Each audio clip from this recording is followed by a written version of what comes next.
ahead on Early Bird. The Falcons and their revved up rush. Jalen Walker. It's the third sack of McCarthy in this first half. Are looking to pummel the Panthers. We'll go one-on-one with a playmaking rookie. Intercepted Xavier Watts. And talk about the high five alum who could be a big problem. Plus, we're breaking down the upstarts in the SEC going head-to-head. Falcons looking for division win number 1. We'll get you ready on Early Birds. Grab a cup of your favorite Joe and let's talk Falcons football on Early Birds, presented by Mercedes-Benz. Good morning, welcome to Early Birds. He's DJ, I'm Justin, and Charlotte, not a bad place for a quick little weekend trip. No doubt, fans could go. It's quick, it's easy, not too far, get back home. So I like it when it's short and quick like that. Falcons trying to make it a pleasant one up there in NFC South play. Let's start things off with the opening drive. Falcons and Panthers tomorrow at 1 here on Fox 5. Atlanta DJ's coming off one of their best pass rush games in recent memory. Panthers have a banged up O-line, so you know what that means, right? It means more sacks, maybe 7 or 8 this time. No, I'm exaggerating a little bit. But yeah, when you have a banged up O-line, that is an issue. I don't think anybody cares, though. I remember when Caleb McGarry went down, I don't think the Bucs cared anything about us missing our right tackle. I don't think the Falcons will as well. But yeah, when you have a banged up offensive line, they're going to make sure they do things to help him out or help this entire offensive line out like we did with Caleb McGarry when he was out. But here's a chance for the Falcons defense to continue some of that continuity they had last week and bring it into this week. Yeah, Brandon Dorlow's going to try to get to Bryce Young. Had a good time last week. Oh, that was very fun. Just to see sack to sack, the back end holding it down for us. You see everything that's molded together finally. You finally start to build that trust. Not with just the players, you start to trust Coach Brick even more. He's been putting us in a great situation for the last 2 weeks, and so he's got to keep trusting him and have fun. As we continue on the opening drive, sounds like Parker Romo will get part 2 of his audition to be the Falcons kicker. So DJ, is this just as simple as wanting to see him do it outdoors or just repeat his performance last week? Justin, I think it's a little bit of both. Yeah, you want to see him in a new environment. And yes, the outside conditions matter. You want to see how he responds to that as well. But then also, there's the consistency factor when it comes a kicker. You want to make sure they can do it over and over again, because this is something that's going to be a big deal as you go down the line. You got to make sure this guy is good in every area, hence why Younghoe Koo may be still on the roster. So, hey, Parker Romo, you got to keep it going. This time last week, Romo was just learning his teammates' names. I think everybody knows his name right now, which is kind of how you want it sometimes as a kicker, right? And last week wasn't necessarily the Kumbaya week. It was the get out there, let's line him up and see who's kicking for us. It's one of those things where, like, you get an opportunity, you got to take advantage of it, and he definitely did. Did for sure. And as we wrap up the opening drive, DJ, week 1, a lot of passing on offense. Week 2 was all on the ground with Bijan Robinson. Do the Falcons need to find balance, or are you okay with this? I think it's a need versus want. I think in the first ball game, you needed to throw the football. In the second ball game, you needed to run the football. I think they want to be more balanced, of course, because they help the entire offense. If you can, then let's go out and do it. But a balance definitely affects the defense a little bit different because they got to prepare for everything. Like the first 2 ball games, a little bit of a need, but I think as the season goes on, it's definitely a want. Absolutely. Well, welcome into Early Birds alongside DJ Shockley. I'm Justin Felder. Drake London, Darnell Mooney. Maybe getting those guys a little bit closer to full health could help Michael Penix in the passing game. Absolutely. And we heard this week teams are trying to take away the deep ball. Yeah. So maybe, the Carolina Panthers haven't heard that yet and they'll allow us to have it. But having those guys healthy gives you a chance. Yeah, Michael Penix Jr. being patient. We're going to have to stay patient on Early Birds because we have a lot more still to come, including this. So up next, we got the Falcons rookie class. Could talk about them all morning long. The defense went off on Sunday night against the Vikings. The 2 first-rounders both got to the quarterback. Billy Bowman had an interception, as did Xavier Watts. He already looks like a veteran and might end up being the steal of the NFL draft. Myles Garrett sat down with Watts earlier this week.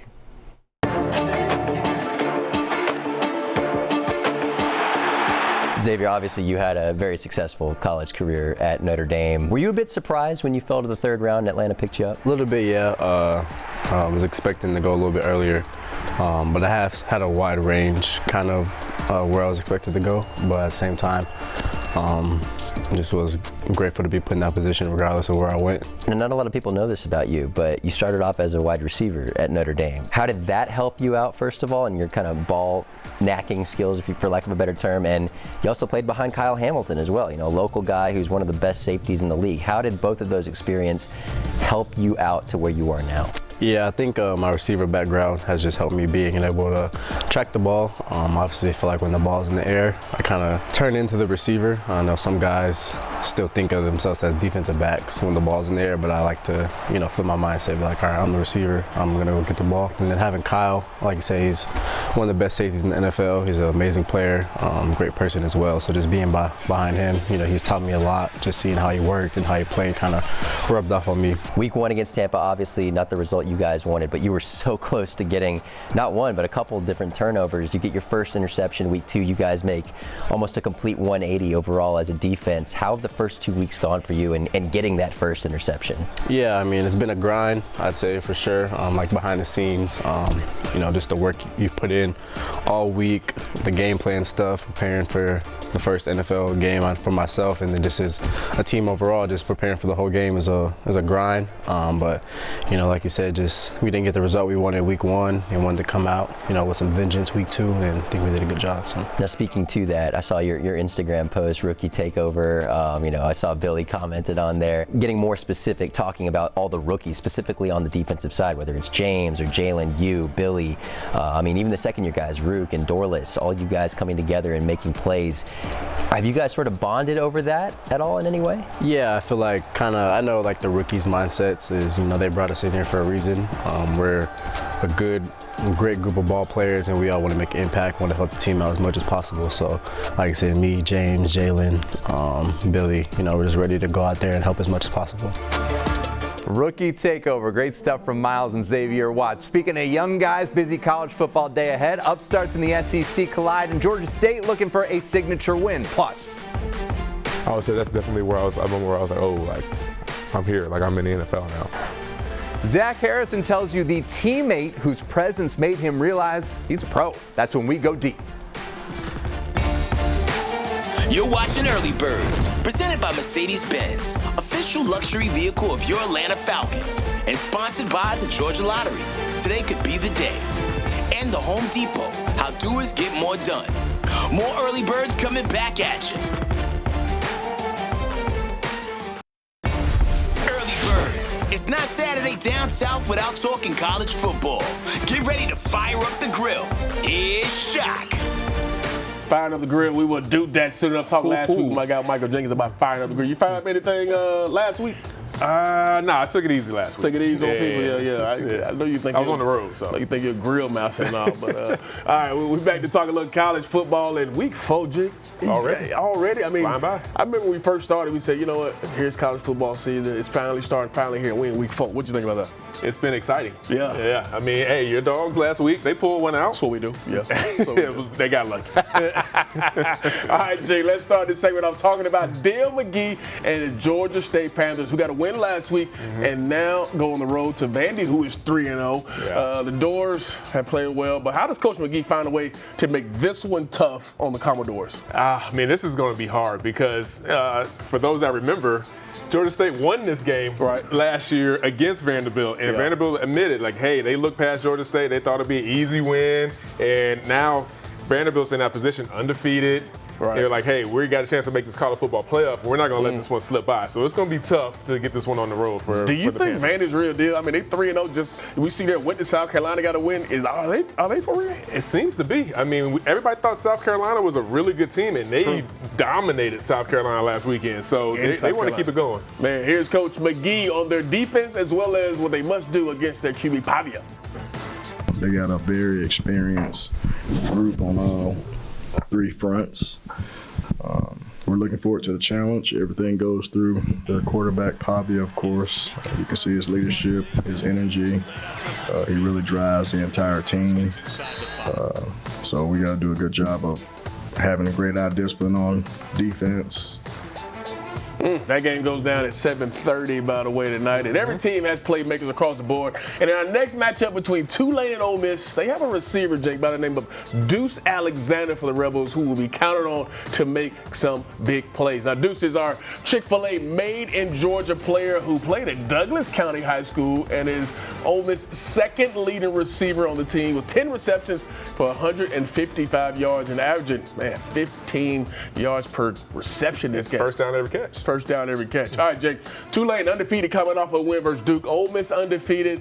Oh, man, wins over Kentucky, Arkansas. Is this Ole Miss all the way, or does Tulane pose some issues for the Rebs? Tulane poses some issues. I mean, if people watch college football, Tulane has a quarterback, Ratzliff, that is like a Haynes King. I mean, he throws it very efficiently. He runs a lot, over 100 yards rushing last week. So he's going to pose a problem for Ole Miss. But Ole Miss has an opportunity to really handle things and take care of Tulane. Ole Miss wants a chance at the playoff. They got to win games like this, right? You have to win these, especially in the SEC and the games they have coming up. They have to win this game. So you think this game's close? I think so. Okay. Yeah. All right. Here's Rebels head coach Lane Kiffin on the green wave and how their quarterback is so tough to defend.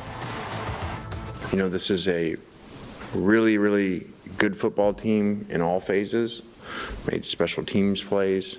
Obviously, they play good defense, and now with this quarterback, you know, much different than what, you know, we prepare in the offseason. Very rare that outside of a portal window you can get a quarterback. So that's changed a lot with them. He's looks like one of the best players in America. And Jake, another interesting matchup at 3:30 is 3-0 Auburn going on the road to 3-0 Oklahoma. Lots of storylines in this one. Jackson Arnold, who was the Oklahoma quarterback last year, transferring, and the Sooners seem to love their new quarterback in John Mateer. Where are you at with this game, and which QB do you trust is probably the bigger question? Hey, the hype train is rolling for John Mateer right now. He's playing extremely well coming over to Oklahoma, and they've got college football playoff aspirations with him at the helm. Obviously, you know, Jackson Arnold has something to say as well, you know, saying that, hey, it didn't work out at Oklahoma, but I'm at Auburn now. He's playing well. He's not turning the football over. So this is going to be a really interesting game tonight. Jake, you put on the spot. Who wins the game? Oklahoma. Oklahoma at home. That's tough to beat, right? Yeah, that's tough to beat right now. They play well. They beat that team from up north that, you know, Ohio State plays. Yeah. Here's OU's Brett Venables on what this team does in multiple phases. They've got tremendous talent on both sides of the ball. They've got a great roster, really big physical offensive line. Cobb's an excellent runner, really explosive, and runs well behind his pads. And then defensively, man, these guys are long and they're athletic. Again, super aggressive. They're multiple, well coached. So again, going to be a great challenge. Jake, I still got to give you a little credit. I'm going to go ahead and give you some love. You talked about Georgia Tech. Oh, yeah. Now they're in the running. Coach Key. Georgia Tech making some noise. They're making some noise. Yeah. Jake, appreciate the insight, man. We look forward to it next week. Justin, is there a game you're most excited to watch today? Obviously, besides Florida, Miami, but any other game stick out to you? I wouldn't say I'm excited to watch Florida, Miami. I'll say that. I'm excited to see Georgia Tech Temple and see how they bounce back after that big win over Clemson, which you guys predicted well last week. Great stuff, guys. Every week on Going Deep, we ask a Falcons player, what was your welcome to the NFL moment? Zach Harrison says when he arrived in Flowery Branch, one of the best players in the league was there to welcome him. Harrison explains in this week's Going Deep. I wouldn't say it's like a welcome to the NFL moment, but I do remember getting drafted. From The Ohio State University, Zach Harrison. Because I vividly remember watching the Falcons in the Super Bowl. Brady is sacked. Brady Jarrett has his second of the game. And I vividly remember being like, who is 97? Who is Grady Jarrett? Brady's in trouble again, and it's Jarrett yet again. Because he had 3 sacks in the Super Bowl, and I vividly remember that. And now I'm like, oh, like that's my teammate. So that was like a pretty cool. Like, okay, yeah, like I'm in the league now. Like now we're peers. And that was a pretty. And then getting to meet G and Grayton, you know, being close and everything, playing together. But I would say that's definitely where I was. A moment where I was like, oh, like I'm here. Like I'm in the NFL now. Do you remember like at camp, like first time going up and meeting him? Like, and how much did that mean to you? He's just a regular dude. Yeah. Like, and he comes off as a regular dude, so it wasn't like I was starstruck or nothing. It was just meeting my new teammates. That's really cool perspective from Zach Harrison. Still to come, we love seeing High Five alum Derrick Brown spending time with kids in the offseason. We don't love seeing him spending time with Michael Penix Jr. in the backfield. We'll talk about that matchup next on Early Birds. Made in Georgia is presented by Chick-fil-A. We're getting your Saturday started right. Early Birds is back in a moment. It's time to get some game intel from Shock. You're invited into the film room, so cut the lights and let's get started.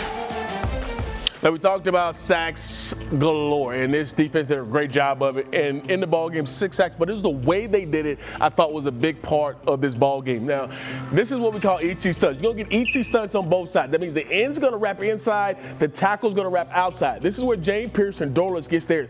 James Pierce does a good job of looping around and pushing through the middle, and you're also going to get pressure on the outside. But the great part about what they do is they get a good job of getting to the point of attack. Now, here's the ET stunt. You see James coming around here. He's going to go right through the middle here. Here's Flo going to come around here, and he's going to make an impression into the quarterback. Do a good job of pushing the pocket from the middle as well as keeping contained from the outside. And you're going to see what happens. They get to a point at the top here. Look at both these guys get a good point at the top where the quarterback can go outside or he can't go inside because of the pressure coming right up the middle. So this is what we call great pass rush integrity. Really great discipline of each guy staying in their lane, and ultimately you end up getting to the quarterback, and both guys get accounted for a half sack. Dorless, a guy in his second year expecting big things. Pierce, same thing. Look at the pressure to get through, fighting through a block and coming through and making a big-time play. These are the type of plays the Falcons will need as the season goes on, but it's the way they do it. Jeff Ulbrich has done a really great job of creating ways for these guys to get to the quarterback, and we saw that last week. Hopefully that happens tomorrow as well as they get to Bryce Young. Now, when it comes to getting to the quarterback, the fastest way to get there is right up the middle, and there are some really good players who can do that. The Panthers had their own in-game record as well in the middle. Jake, that guy for them is none other than former Lanier star Derrick Brown, who has been a thorn in the side for the Falcons. And our matchup to watch, what makes this 6-year player so good, man?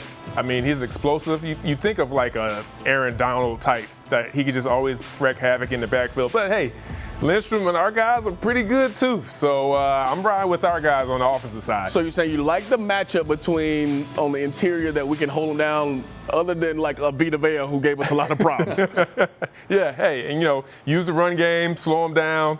Penix got a quick release, so hopefully he doesn't cause too much of a problem. All right, Jake, you said it, so we're going to make sure we hold you to that. All right, appreciate it. All right, Justin, I'm sure they will have a good plan for Brown tomorrow. Over to you.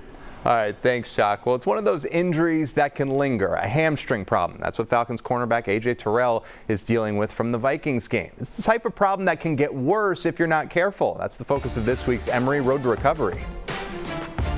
Hamstring injuries are a big burden in the NFL for all teams, and they have been for many years. And so there's a lot of studies going on, a lot of, kind of proactive measures at both the NFL and doctors like myself and facilities like this. We're really looking into hamstring injuries to help the guys with that.